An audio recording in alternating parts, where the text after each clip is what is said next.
that like you're going to die young or something? Because a lot of people with your kind of size, I never see you, right? Don't they, like Lurch died young? I think I'm probably one of the oldest women that's held this record in the Guinness Book. There was a gal from China, right, that was 8'1" back in the mid-1980s. Yeah, but I she remember died that. at the age of 16. Yeah. Wow. So you really lived. I mean, that's, you beat the odds, right? I can't complain. I don't have any heart problems or anything like that. My major problem was with my knee. Yeah, because you're supporting all that, your size. Well, one side of my knee grew faster than the other and made my leg real crooked. So,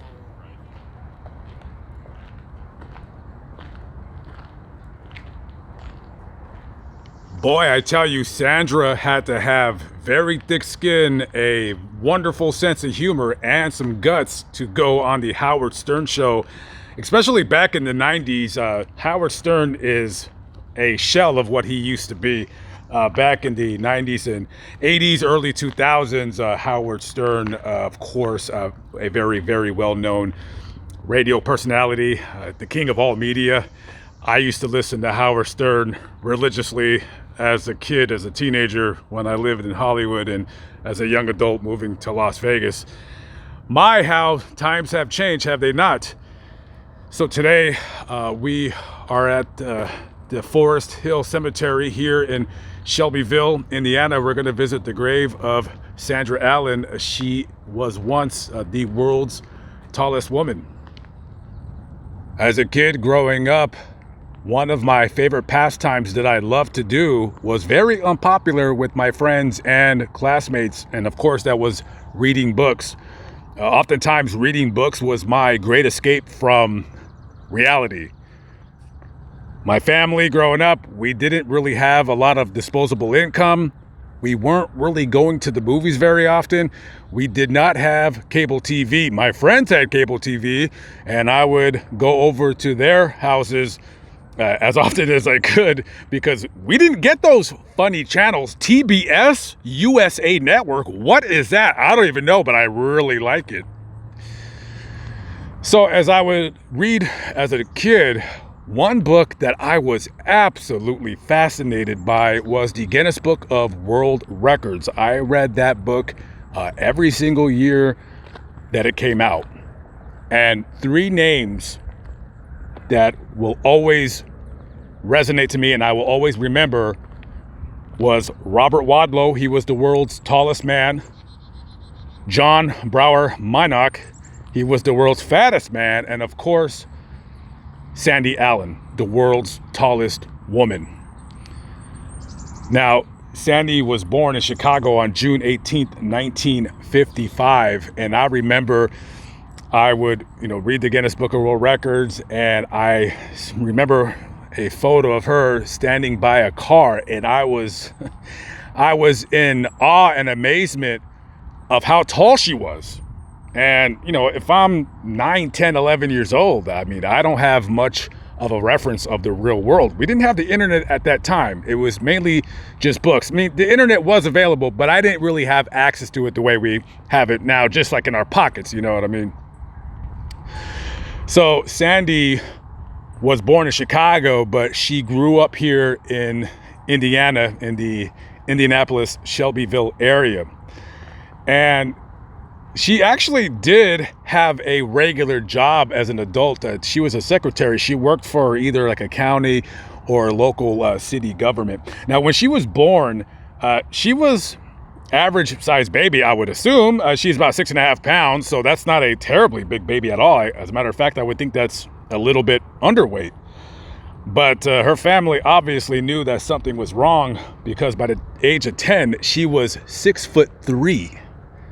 And when she was 16, by that time, she was well over 7 feet tall. And of course, gigantism is caused by an overactive pituitary gland. It's releasing growth hormone, a lot more than it should. Doctors estimated that this growth hormone that she was receiving was probably at least 500 times the normal amount that a human would receive. And so by the time she turned, I think 17, 18, she was already about 7'7". And I want to say she was a smidgen taller than 7'7". So she had surgery to correct the problem. But by then, I mean, she's already a huge woman. And at her heaviest, she was walking around at about 450 pounds. And let me tell you, no human body ever can be designed to hold that amount of weight. I mean, it's a lot of weight on your skeletal frame, and nobody should be able or have to carry that amount of weight. And after she lost her job with the city, she ended up getting a job. This might have been before or after, but I do remember in an interview that she gave, like it was like an old television news clip. She had gotten a job at the Guinness World Records Museum on the Ontario side of Niagara Falls. So she was kind of doing that whole thing where, she would make, I guess, a guest appearance. And then, of course, people are taking pictures of her. And she said that, I don't think she used the word the worst, but she said the most amazed people were the Japanese tourists, because when they would see her, they did not believe that she was that tall. So they would like knock on her legs and try, pull up her pant leg and do all that and touch her and prod her. And of course, Japanese folks, they love taking pictures. They love America. And oftentimes, when I lived in Las Vegas, you would see them, taking pictures and what have you.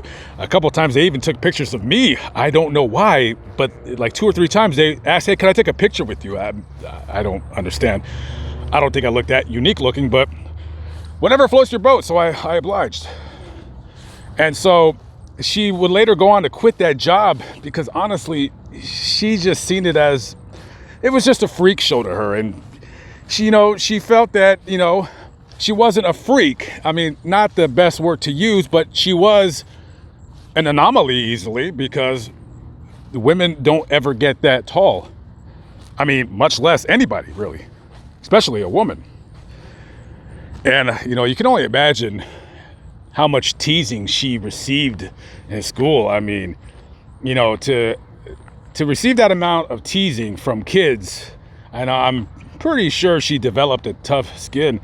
And during that Howard Stern interview, at that time she was about 40, and she was a virgin. She had never slept with a man, because let's face it, you got a lot of guys who would just want to do it just to get famous or just to see what it's like and all that stuff. So she kept to herself, and she said that, she would talk to men, but never there was one that garnered her interest. I think she said, maybe as a passing joke, that if she were to date a man, she wouldn't date a man shorter than her. Now, I'm assuming that was a joke that she went by or what have you. So she quit that gig, and, for the rest of her life, I'm not going to lie to you, I'm not exactly sure how she made a living. I don't know if she was on disability, but I know that she would make appearances, and she did, I believe she did either write a book or produced a video about bullying. And she would go to, different schools around the country, and the kids would say like, "Wow, look, wow, she's so big." And then she would explain to them that it's okay to be different. It's okay, God loves you how you were made. And this is the final resting place. I cannot believe I'm here. I cannot believe that I'm here. She has this whole like little side to herself. She's the only one here. How fitting is that? I feel so strange right now. I don't know what's come over me, but yeah, so as you can see, the bench would rest at her feet, and you can see how tall she is. I mean,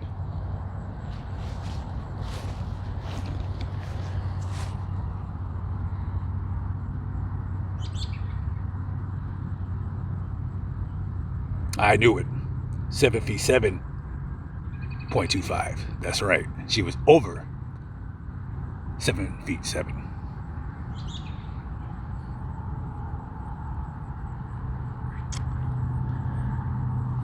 This is a surreal. I usually don't get like this, but I don't know if maybe it's because I'm having like memories of me as a kid and looking pictures up about her, and she's all here alone. She has the view of the whole cemetery here. So Sandy, when she started getting into her, I want to say early 30s, she started developing health problems again. I mean, she did lose some weight, but she's still carrying a lot of weight, and she didn't eat a lot. She said she would only eat one meal a day. And you would think that you see a woman that big that she's like going to eat like a 7-course meal and all that, and no, not at all. She ate normally. She was just a very, very tall woman. And later on, as she was getting older, she started developing health problems. She had type 2 diabetes, and she had developed a blood infection where she had to go to the hospital a couple times.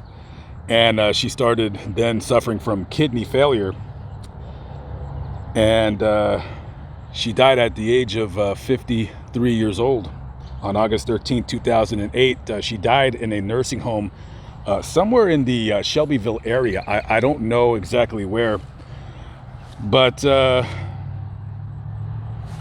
yeah. She was actually in the same nursing home as a woman who, for about 8 months, she was the world's oldest woman. Her name was Edna Ruth Scott. She was about 115 years old when she passed. So they were both at that same nursing home.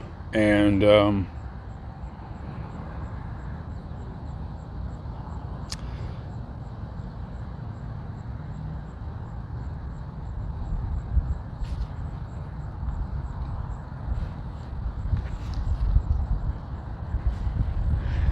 I gotta respect her, because she could have had and I don't know her personal business. I didn't go digging up information about her. I did the normal amount of research that I do with somebody in this situation where there's not a whole lot of information, because she wasn't like a crazy woman going out like, oh, hey, she was in a movie or something like that. But I really only remember her from different like news clips, and she would be on, television specials every now and then. And I respect her that she didn't want to, she could have lived a lot more comfortable of a life. You know what I mean? I tell you, when I seen her at the Howard Stern interview, getting out of that car, struggling to get out, man, let me tell you, I don't know who was behind that, but I don't know. They could have got her a limo. I don't know why. Howard Stern is a scumbag. Listen, I used to love Howard Stern. I'm not going to turn this video into a rant about him, but he's a scumbag. So I don't know if he didn't just get her a limo or what, but I don't know if they just did that for the video. I don't know, but yeah, he is a scumbag. It's a lot of stuff has come up about that guy over the years, so I'm not surprised that he would do something like that at all. It's truly his nature. And, he has changed who he is as a person now. Now he's very virtuous. But I thought that was very distasteful when I watched that. So, yeah, she could have had a lot more comfortable of a life, but she didn't want to sell herself out like that. She easily could have, worked a show. Maybe she could have got a job in Vegas. Somebody would have. I'm fairly certain she had a lot of opportunities, and she didn't have a lot of money. She was just a working woman, and to be that tall, and she lived in a regular apartment. She, nothing was like built for her. It was all, just a single woman in the world, and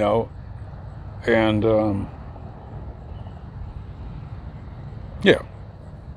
So, rest in peace to Sandra Allen. An honor for me to come out here, because again,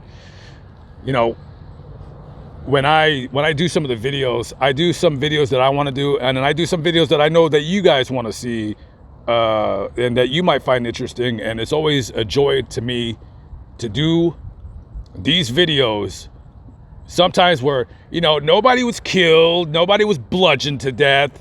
There's not a horrific. It's just sometimes it's a unique person, a fascinating story about a fascinating person that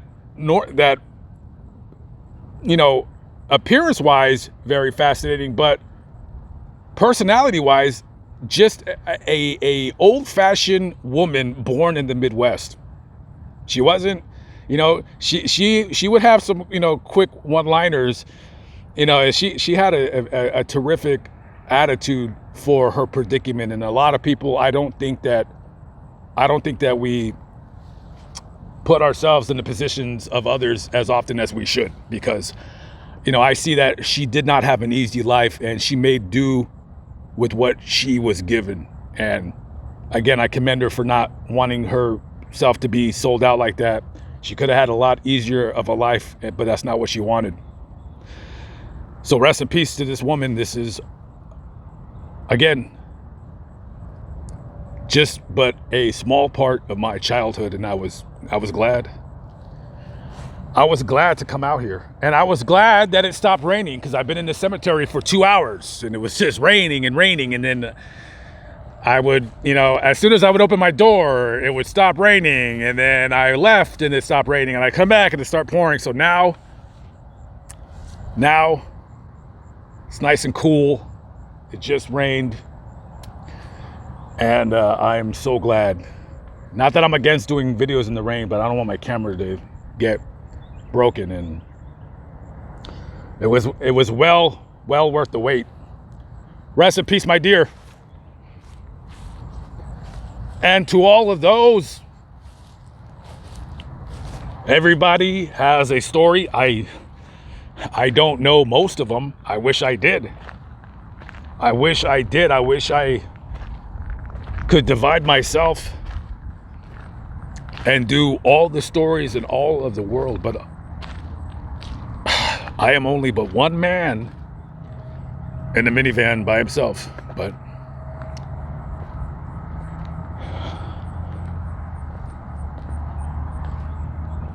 all right, guys,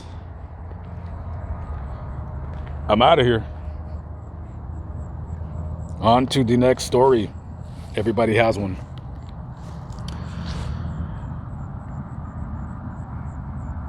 I had to stop and see that. That was I like the car on there. See, what's his story? Was that his car? Did he love cars? Was that his dream car? I don't know. So much information, but it's all forgotten.